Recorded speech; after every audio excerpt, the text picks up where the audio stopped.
فاعلم أنه لا إله إلا الله واستغفر لذنبك وللمؤمنين والمؤمنات والله يعلم متقلبكم ومثواكم. الحمد للہ والصلاة والسلام علی رسول اللہ، اما بعد، اعوذ باللہ من الشیطان الرجیم، واذکر اسم ربک وتبتل الیہ تبتیلا۔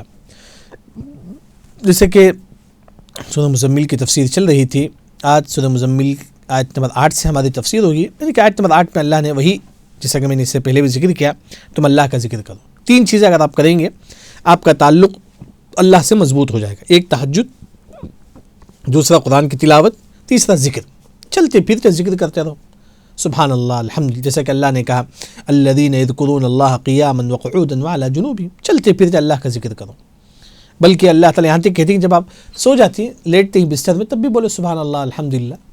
یعنی کہ انسان ہمیشہ اللہ کا ذکر کرتے رہے۔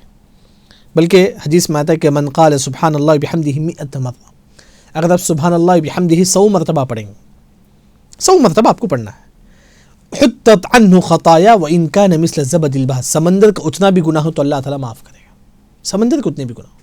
تو یہ جو نا ذکر جو نا انسان کرتے رہے۔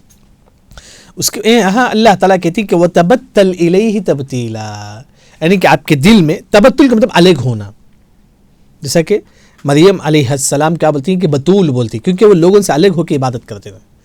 تبتل کا مطلب یعنی کہ آپ کا دل جو ہے نا، آپ کے دل میں صرف اور صرف اللہ سے محبت ہو، آپ کے دل میں بھروسہ صرف اور صرف اللہ سے ہو۔ تبتل مطلب الگ، یعنی کہ آپ کے دل میں جو ہے نا ڈر صرف اور صرف اللہ کا ہو۔ تبتل یعنی کہ ہر چیز آپ کے دل میں جو ہو صرف اور صرف اللہ کے لیے، اللہ کا ذکر، اور صرف ہر چیز جو ہے نا آپ کے دل میں جو ہے نا خالص اللہ کے لیے۔ تبتل مطلب الگ ہونا، آپ کا دل جو ہے نا خالص اللہ کے لیے آپ الگ کر دیجیے، اس میں صرف اللہ کا ذکر ہو، اس میں صرف اللہ پر بھروسہ ہو، اس میں صرف اللہ پر جو ہے نا اللہ کا ڈر ہو اس میں، اور اللہ کی امید، صرف اور صرف جو ہے نا اللہ سے تعلق ہو۔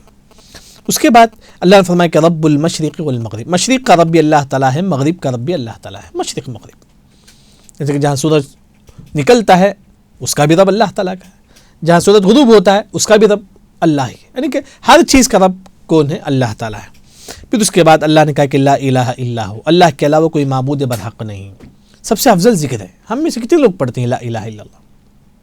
جبکہ حدیث میں آتا ہے کہ افضل الذکر لا الہ الا اللہ، سب سے افضل ذکر لا الہ الا اللہ۔ ایک مرتبہ ابو ہریرہ رضی اللہ عنہ آپ سے پوچھتے ہیں من اکثر الناس بشفاعتی یوم القیامہ، اے نبی آپ کس کے حق میں سفارش کریں گے کل قیامت کے دن؟ تو آپ صلی اللہ علیہ وسلم نے فرمایا کہ من قال لا الہ الا اللہ خالصا من قلبہ، اگر آپ ہمیشہ لا الہ الا اللہ پڑھیں گے آپ صلی اللہ علیہ وسلم آپ کے حق میں سفارش کریں گے۔ چلتے پھرتے پڑھتے رہو لا الہ الا اللہ، لا الہ الا اللہ۔ لا الہ الا اللہ کا اصل جو معنی ہے اللہ کے علاوہ کوئی معبود برحق نہیں، اللہ کے علاوہ کوئی معبود برحق نہیں۔ پھر اس کے بعد اللہ نے کہا کہ فاتخذہ وکیلا، اے لوگو تم اللہ ہی کو اپنا دوست بناؤ۔ آپ کا دوست کون ہے؟ اللہ تعالیٰ ہے۔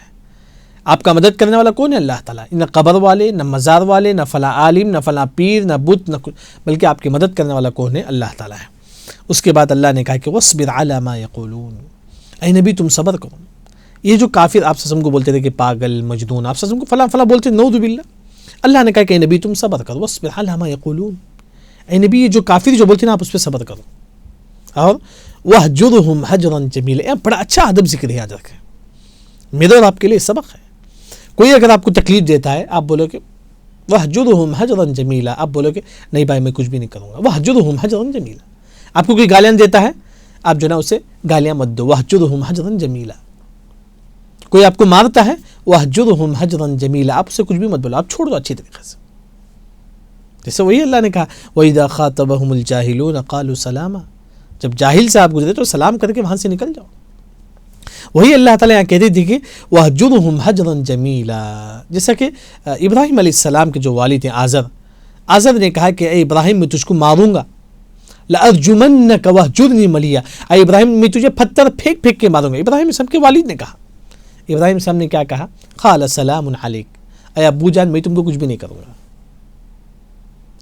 آزر نے کہا اے ابراہیم میں تجھے پتھر ماروں گا، ابراہیم اسلام نے کیا کہا؟ قَالَ سَلَامٌ عَلَيْكَ، اے ابو جان میں تم کو کچھ بھی نہیں کروں گا۔ یہ ہے اخلاق، وہی اللہ نے فرمایا وَاهْجُرْهُمْ هَجْرًا جَمِيلًا، جو آپ کو تکلیف دیتا ہے آپ اس کو چھوڑ دو۔ اس کے بعد اللہ نے کہا وَذَرْنِي وَالْمُكَذِّبِينَ أُولِي النِّعْمَةِ، اے نبی تم مجھ پہ چھوڑ دو، جو لوگ جھٹلاتے ہیں، جو کافر ہیں، جو مطلب دنیا میں مگن ہی عیاشی کرتے ہیں، اللہ نے کہا کہ اے نبی ان کو مجھ پر چھوڑ دو، میں دیکھ لوں گا۔ اللہ تعالیٰ کہتے ہیں کہ اے نبی جو کافر جو آپ کو ستاتے ہیں، آپ کو تکلیف دیتی، ان کو میرے پر چھوڑ دو، اللہ تعالیٰ ان کو دیکھ لے گا۔ وَمَهِلْهُمْ قَلِيلًا، تھوڑا اللہ تعالیٰ ڈھیل دے گا ان کو، ان کافروں کو اللہ تعالیٰ تھوڑا ڈھیل دے گا، لیکن جب اللہ کی پکڑ آئے گی نا تو بہت خطرناک آئے گی۔ جیسا کہ اللہ نے فرعون کو 40 سال تک ڈھیل دیا اللہ نے، تاکہ اسلام قبول کر لے، لیکن نہیں قبول کیا، جبکہ فرعون نے 400 سال تک مصر میں حکومت کیا، فرعون 400 سال تک۔ پھر موسیٰ علیہ السلام اس کو دین کی دعوت دیتی، دین کی دعوت دینے کے بعد 40 سال تک اللہ نے اس کو پھر مہلت دی، نہیں اسلام نہیں قبول کیا، اللہ نے اس کو پانی میں ڈبو دیا۔ وہی اللہ نے کہا کہ جناب ہم تھوڑا ڈھیل دیتے ہیں، لیکن جب اللہ کی پکڑ آتی ہے وہ املی لہم ان کیدی متین، اس کے بعد اللہ نے کہا ان لدینا انکالا وجحیم، بے شک ہمارے پاس عذاب ہے، سخت عذاب ہے، اور جو نا جہنم ہے۔ لدینا ہمارے پاس، یعنی کہ اللہ تعالیٰ کہتے ہیں کہ جناب یہ جو کافر ہیں ان کے لیے ہم نے جہنم تیار کر رکھا ہے، کافر نارے جہنم میں داخل ہوں گے۔ ابھی جہنم میں دیکھیے کھانے کے لیے کیا ہوگا، وہ طعام کھانا ہوگا، ذا غصہ، حلق میں اٹکنے والا، کانٹا دیا جائے گا جہنم میں کھانے کے لیے، جہنمیوں کو کانٹا معلوم ہوتا ہے، وہ کانٹا دیا جائے گا، جب جہنمی کھائیں گے تو حلق میں اٹک جائے گا۔ جیسا کہ ہم کو کوئی حلق میں اٹکتا ہے تو ہم کیا کرتے ہیں، پانی پوچھتے ہیں، جہنمی پانی پوچھیں گے، گرم گرم کھولتا ہوا پانی ان کو دیا جائے گا، جب وہ پانی پئیں گے جہنمی، اندر کنتڑیاں سب پگھل جائیں گے گرم کی وجہ سے، فقطع امعاء۔ اسی وجہ سے جب بھی جہنم کا ذکر ہم پڑھیں گے اللہم انا نعوذ بک من النار وعذابا علیما، یعنی کہ اس کے بعد اللہ تعالیٰ یہاں کہتے ہیں، یعنی کہ جہنم کا ذکر کرنے کے بعد وعذابا علیما، اس کے بعد یوم ترجف الارض والجبال، جس دن قیامت کے دن ترجف زلزلہ آئے گا، کہاں، الارض زمین میں، والجبال پہاڑ میں، جب قیامت قائم ہوگی زمین میں پہاڑ میں سب زلزلہ آئے گا، اس کے بعد یہ زمین پہاڑ سب، وَكَانَتِ الْجِبَالُ كَثِيبًا مَهِيلًا، اور یہ پہاڑ جتنا مضبوط پہاڑ، کثیبا مہیلا، آپ کو سمجھنے کے لیے جیسا کہ کوئی انسان گھر بنتا ہے، گھر بننے کے لیے جو نا مٹھی لا کے ڈالتا ہے، اس طرح مٹھی کا ڈھیلا پورا ریت کا پورا اتنا گھر کے سامنے رہتا ہے، کثیبا مہیلا، یعنی کہ اللہ تعالیٰ اس مضبوط پہاڑ کو مٹھی کی طرح بنا دیں گے، کثیبا مہیلا، مٹھی کو آپ آرام سے ہاتھ پہ اٹھا کے آپ پھینک سکتے ہیں، یعنی کہ اس مضبوط پہاڑ کو اللہ تعالیٰ مٹھی کی طرح اللہ تعالیٰ بنا دیں گے۔ بلکہ دوسری جگہ اللہ نے کہا یوم وتکون الجبال کالعہن، اللہ تعالیٰ اس پہاڑ کو روئیں کی طرح اللہ تعالیٰ بنا دیں گے۔ مختلف آیتوں میں اللہ نے مختلف چیزوں کا ذکر کرتی ہے، یعنی کہ وہی اللہ تعالیٰ، یعنی کہ جب یہ زمین پہاڑ سب جو نا ریزہ ریزہ ہو جائیں گے۔ بلکہ امام سعدی رحمہ اللہ نے تفسیر کرتے ہوئے کہتے ہیں جب اللہ تعالیٰ اتنا مضبوط پہاڑ کو اللہ تعالیٰ ریزہ ریزہ بنا دیں گے تو میں اور آپ ایک حقیر مخلوق ہی، تو ہمارا کیا ہوگا، میرا کیا ہوگا، آپ کا کیا ہوگا، ہم تو ایک حقیر مخلوق ہیں، ہمارا کیا ہوگا۔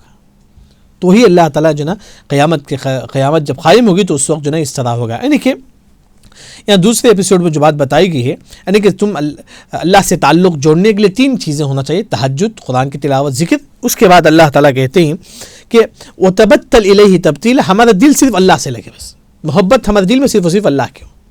اس کے بعد اللہ نے کہا کہ مشرق و مغرب کا رب اللہ تعالیٰ ہے، اللہ کے علاوہ کوئی معبود برحق نہیں، تم اپنا دوست اللہ ہی کو بناؤ۔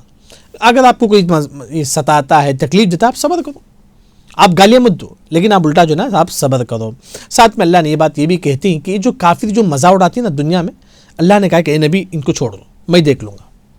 جتنے بھی کافر آج بھی ہمارے سامنے کئی کافر جو مزہ اڑاتے ہیں دنیا میں، اللہ نے کہا کہ ان کافروں کو اللہ تعالیٰ دیکھ لے گا، کب، دنیا میں بھی اور موت کے وقت بھی۔ جب موت آئے گی ان کافروں کو، یضربون وجوہہم وادبارہم، فرشتے ان کے فیس پہ ماریں گے، ان کے پیٹ پہ مار کے ان کی روح نکالیں گے۔ اس طرح جو نا کافروں کی موت آئے گی۔ اللہم انا نسألک حسن الخاتمہ۔ اس کے بعد اللہ تعالیٰ جہنم کا ذکر کرتے ہیں، جب جہنم میں کانٹا دیا جائے گا، یہ کانٹا حلق میں اٹک جائے گا۔ پھر اس کے بعد اللہ تعالیٰ جب قیامت قائم ہوگی تو آسمان میں، زمین میں اور پہاڑ میں زلزلہ آئے گا، یہ پہاڑ جو نا ایک پورا جو مٹی ہو جائے گا پہاڑ، جیسا کہ دوسری آیت میں اللہ نے کہا کہ پورا پہاڑ جو ہے روئی کی طرح اللہ تعالیٰ بنا دیں گے۔ وآخر دعوانا ان الحمد للہ رب العالمین۔